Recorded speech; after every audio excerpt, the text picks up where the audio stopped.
Então, a ideia de função contínua, a gente viu em cálculo 1, e o fundamento é exatamente o mesmo. A diferença é que a gente vai estar numa função de várias variáveis, então, minhas funções são definidas num domínio R, N em R, né? Então, assim, meu domínio não tenho só uma variável independente x, eu tenho uma variável independente x, uma variável y e calculo um z, se eu tiver no R3. Se eu tiver no R4, eu vou ter um domínio R3 e vou ter mais uma variável, que seria minha variável independente das outras variáveis. Então, assim, o que acontece? Quando eu tenho uma função no domínio Rn, quando eu escolho os valores, assim, para minha variável, que seria esse u que aparece, esse u, na verdade, trata-se de um vetor. Então, o zero, ele é um vetor que tem coordenadas específicas. Então, a gente geralmente chama a primeira coordenada de x, y, z e assim por diante, né? Que, sei lá, ômega. Ou a gente pode usar a notação com índices, que é mais fácil daí, né? Porque tem N elementos, né? Então, aí a gente não se perde na quantidade de letrinhas que a gente coloca, né? Então, o 1, o 2, o 3, então, eu posso numerar quantos elementos eu quiser dentro desse sistema, dentro desse vetor. Então, assim, basicamente, se eu tiver lá um vetor onde o meu domínio é R3, eu teria esses carinhas, x, y e z, né? Como eu posso trabalhar com qualquer quantidade de variável no cálculo de várias variáveis, então eu posso escrever da forma de vetor, que eu acho que fica mais claro, e eu posso usar como uma maneira de generalizar para todo e qualquer, não só para domínio R2, R3 ou com valor fixo para ele, né? Eu posso usar para qualquer domínio que eu estiver trabalhando. Então, esse U, lembrando, então, não é uma variável apenas, ele é um vetor, ele é um conjunto de variáveis que compõem essa notação U, ela é composta por uma quantidade de variáveis, certo? Elas são os componentes das variáveis independentes da função. Então, assim, primeira condição, então, as três condições que eu tenho aqui de função contínua são as mesmas do cálculo 1. Então, ela vai ter que existir a função na minha variável de interesse, lá no meu vetor de interesse, na verdade, meu ponto de interesse. E, além de existir a função o zero, o limite, para um U que eu tome, tendendo para o zero da função, ele deve existir. E além de ele existir, a terceira condição é que essas duas anteriores sejam iguais. Então, a função tem que existir, o limite tem que existir, e se a função calculada no ponto existir e o limite calculado tendendo a esse ponto também existir, eles devem ser o mesmo, certo? Então, basicamente, no fundo, a gente calcula isso aqui, ó. Eu gosto, tem livros até que traz só a resolução dessa parte. Eu gosto de fazer as 3 etapas, porque se eu furar a primeira etapa, eu já não preciso fazer as outras. Se eu furar a segunda, eu já não preciso fazer a terceira. Se eu fizer a terceira, eu tô calculando 2 coisas ao mesmo tempo, e aí, às vezes, eu acabo fazendo contas desnecessárias. Então, por economia mesmo de tempo, eu uso as 3 regrinhas, né? Tipo, 1, 2 e 3. Eu não uso só 3. Mas se vocês forem pesquisar ou estudar em alguns livros ou pegar o material na internet, vocês vão ver que eles usam, eles tendem a usar só essa última condição. Que se essa última condição se cumprir, automaticamente a função ela está definida e o limite também ele existe.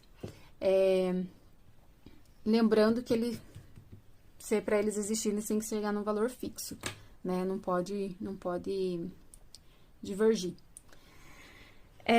Então, para fazer um exemplo dessa função contínua, eu vou tratar de dois alguns exemplos para vocês. O primeiro deles, vou colocar aqui, seria uma função f de x. Nem é f de x, gente, é f de xy, né? Vamos fazer o seguinte.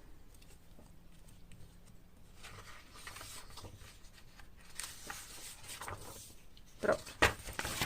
Função f de x e y como sendo 2x y x quadrado mais y quadrado e 0. Então, nesse caso, x e y for diferente do ponto 0, 0, e esse caso, se x e y for igual ao ponto 0, 0. Então, lembrando que a gente geralmente analisa continuidade, descontinuidade e função. Quando eu tenho funções, eu posso estudar, fazer esse estudo para toda e qualquer função, mas, assim, os problemas geralmente acontecem quando eu tenho situações como essa. Tem funções que ou tem problemas no domínio, quando eu estou resolvendo a operação, ou então quando tem pontos de descontinuidades aqui já ilustrado. Aqui eu tenho os dois, eu tenho um ponto de descontinuidade, que é no ponto 0, 0, que ele está indicando, então, onde a função ela assume um outro valor, que pode ser ou não igual ao valor da função, e aqui tem embaixo, seria o denominador 0 mais 0, que dá 0 embaixo do denominador, então, no ponto 0, 0 ele não existiria. Então, seria um furo aqui no domínio dessa primeira função. Então, nesse furo dessa primeira função, ele assumiu um valor 0 para a função, tá? Eles atribuíram o valor 0. Então, assim, para ver se tem continuidade ou não, o resultado aqui dessa função, quando eu calculo nos limites próximo do 0, ele tem que ser o mesmo.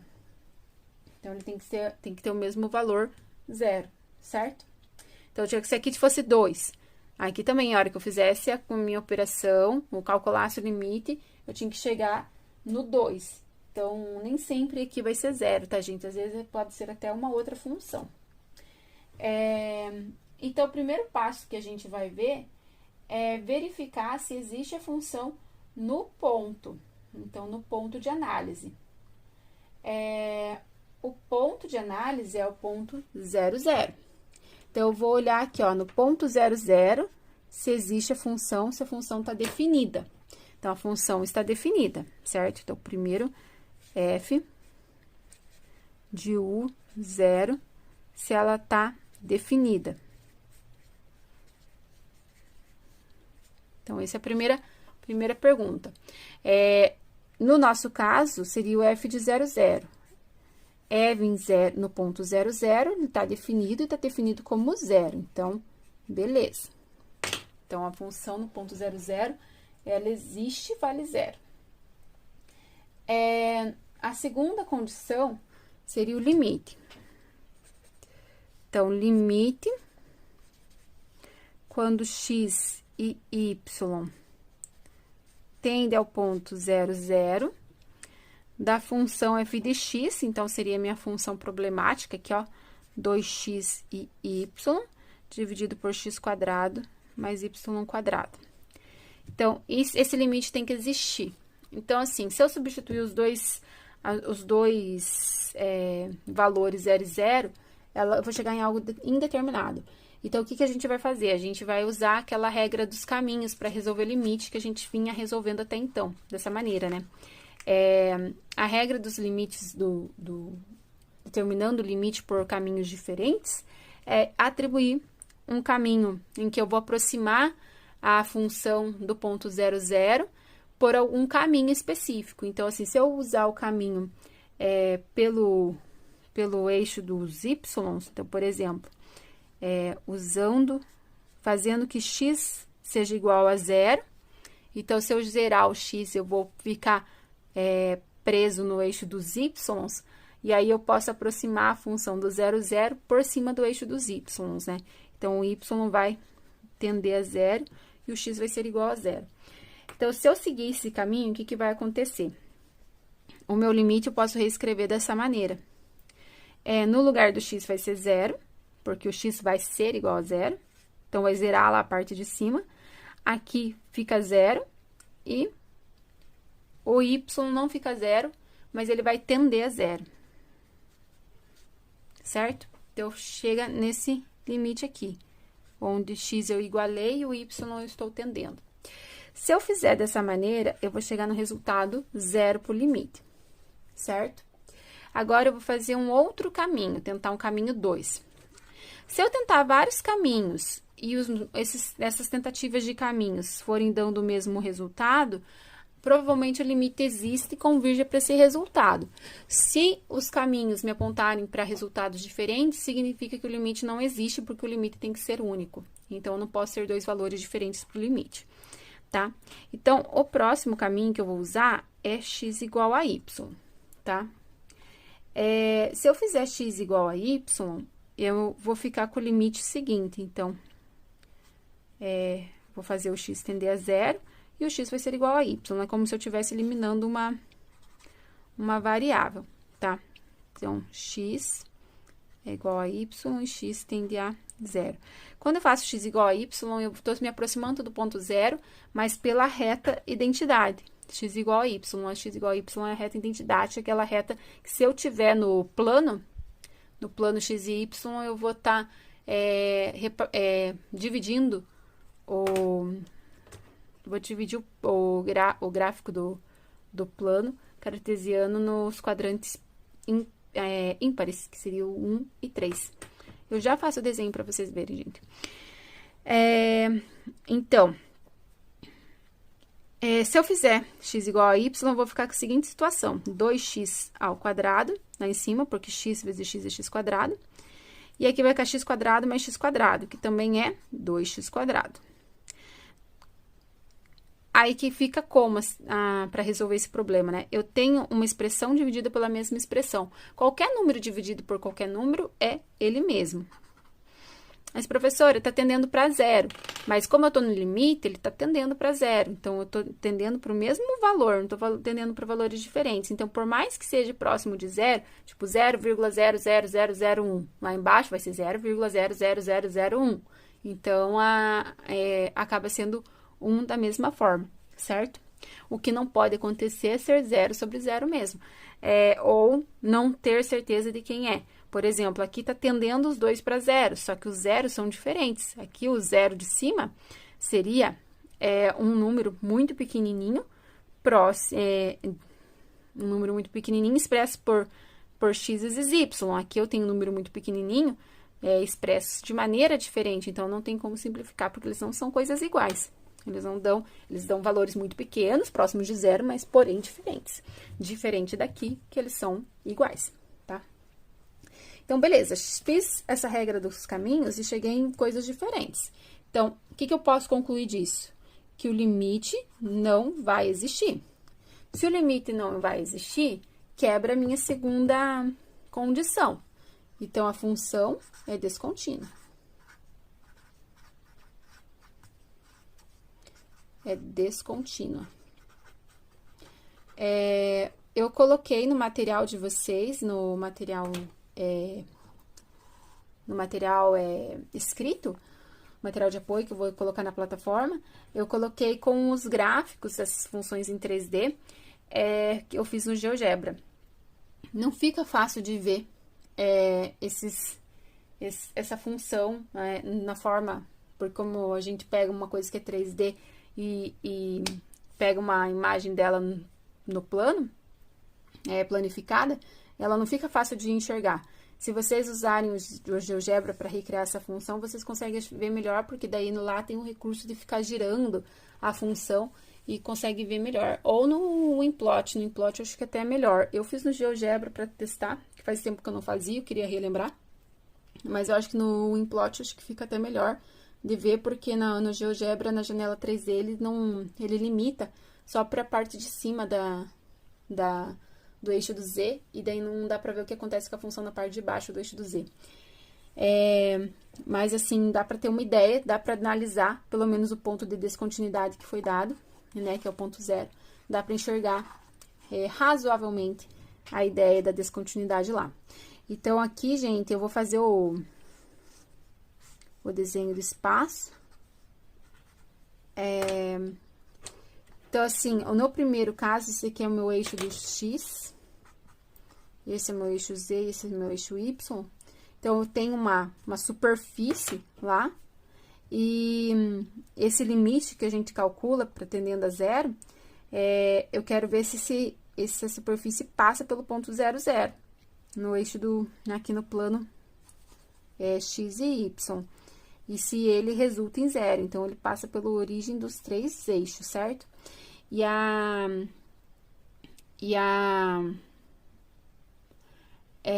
No primeiro caso, que eu fiz x igual a zero, então, eu zerei aqui o x e tô aproximando a função, tô tendendo a zero por cima do eixo do x, por cima do eixo y.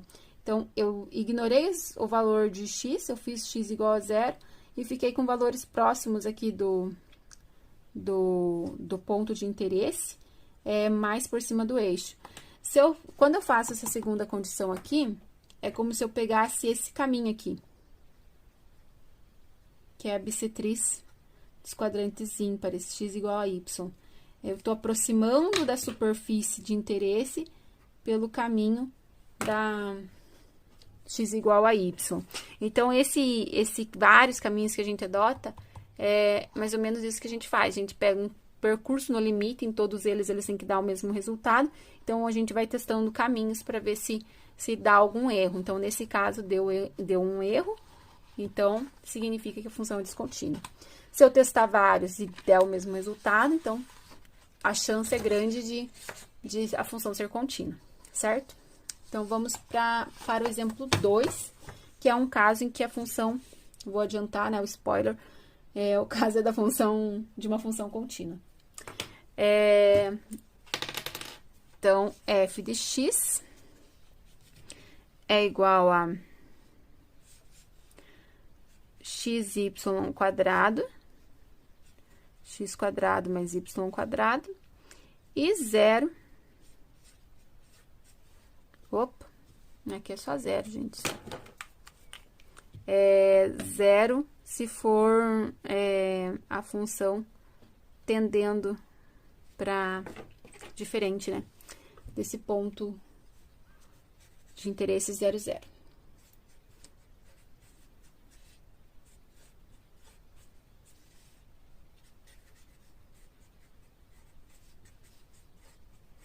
Então, lembrando que esse ponto de descontinuidade pode mudar, e lembrando também que além desse ponto de descontinuidade pode mudar, o valor aqui também pode ser variável, inclusive não ser um ponto, pode ser qualquer outra função. Então, assim, eu coloquei os casos que mais aparecem, gente, mas, assim, existem N formas de descontinuidade. Então, fazendo o mesmo percurso que a gente estava analisando anteriormente, então, vou pegar primeiro e verificar se a função existe no ponto zero. Então, no ponto 0, 0, a função está definida, ela existe e vale 0. Então, deu certo primeiro. A segunda condição é o limite, né? Então, o limite de xy quadrado, x quadrado mais y quadrado, com x tendendo a 0 e y tendendo a 0. Vou fazer a mesma ideia que a gente tinha feito anteriormente. Primeiro, eu vou pegar o valor para x igual a 0, e y vai tender a 0. Então, vai ficar limite, quando x é igual a 0 e y tende a 0. Em cima, como x é igual a 0, dá 0, e embaixo dá y quadrado, isso resulta em 0. Agora, eu vou pegar o contrário, y igual a 0 e x tendendo a 0. Mesma coisa, limite, y é igual a 0 e x tende a 0. Então, como y é 0, lá em cima dá 0, e aqui embaixo sobra x quadrado. Também dá 0. Pegar um terceiro caminho. x igual a y. Então, tem o limite quando x é igual a y e x tende a zero. Então, aqui em cima vai ficar x ao cubo e aqui embaixo 2x². Simplificando, vai ficar limite de x igual a y, x tendendo a zero, de x sobre 2. Como x tende a zero, isso aqui vai dar zero. Então, se eu continuar fazendo isso, eu posso testar para mais uma ou duas, vai dar zero também. Então, assim, quando eu testo várias vezes e dá zero, o que a gente pode fazer? A gente pode...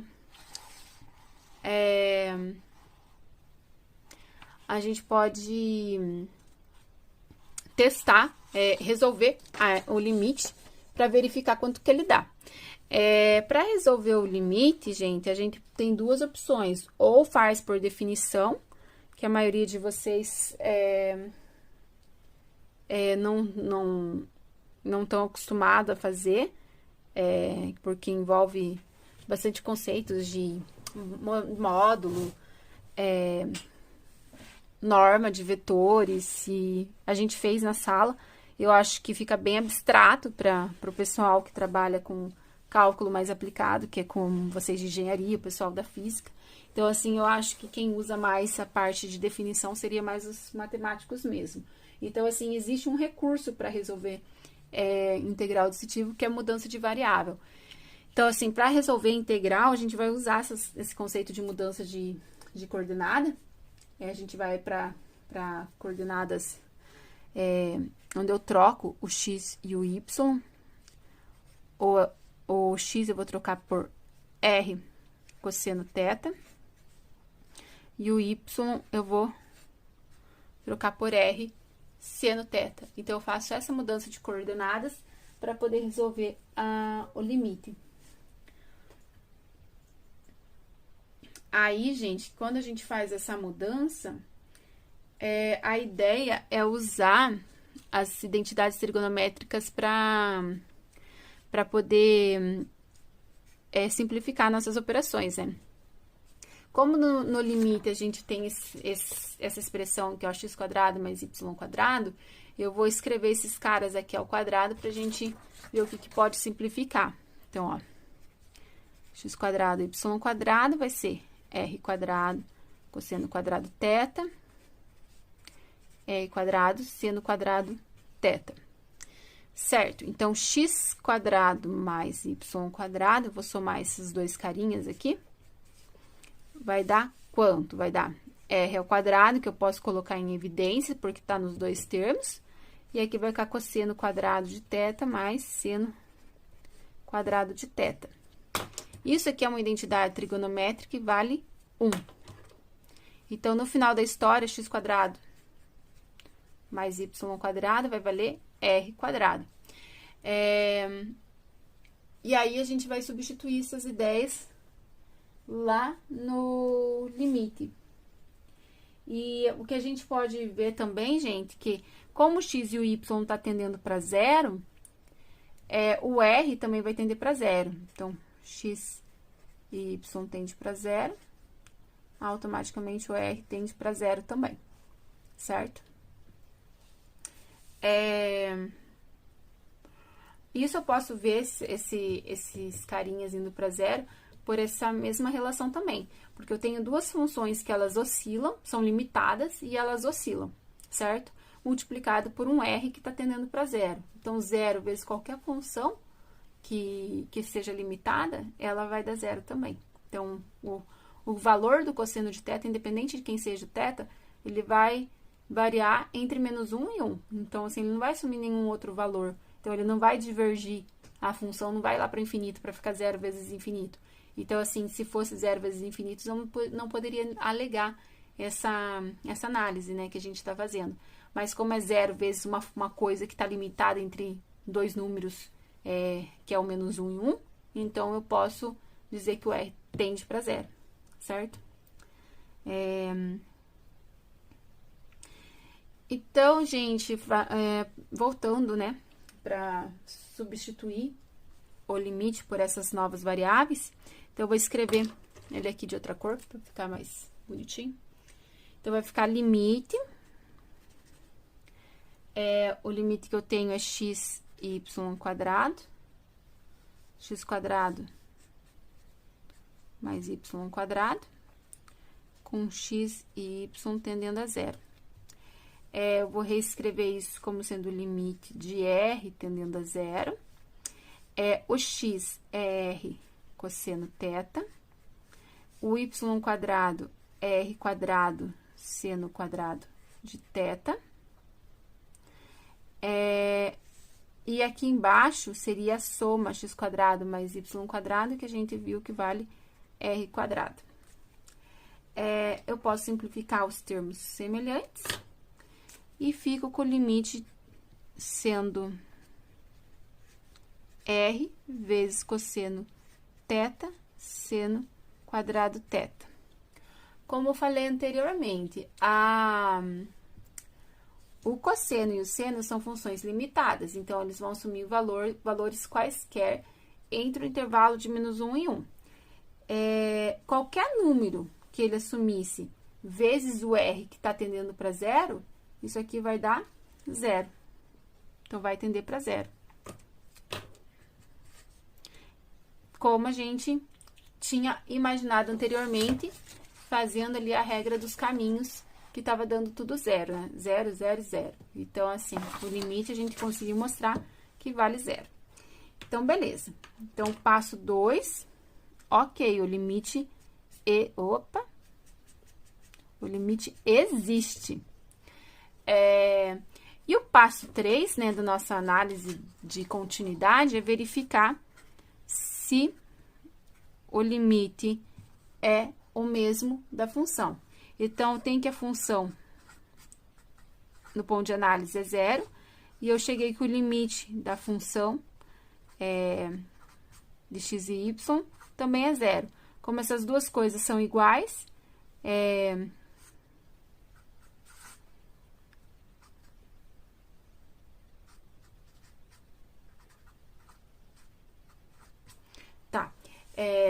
como essas duas coisas são iguais, a função no ponto e o limite tendendo ao ponto, eu posso concluir que a função é contínua.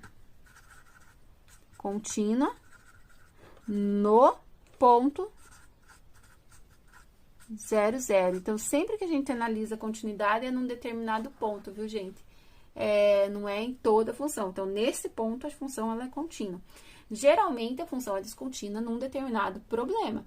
Então, assim, como só tem problema lá no 0, 0, por causa da função não estar definida aqui no denominador, então, significa que a função é contínua em todos os pontos além dele, né? Então, nesse ponto que tinha o problema, ela poderia ser descontínua, mas como a gente como a gente calculou e verificou, ela não é descontínua, ela continua sendo contínua.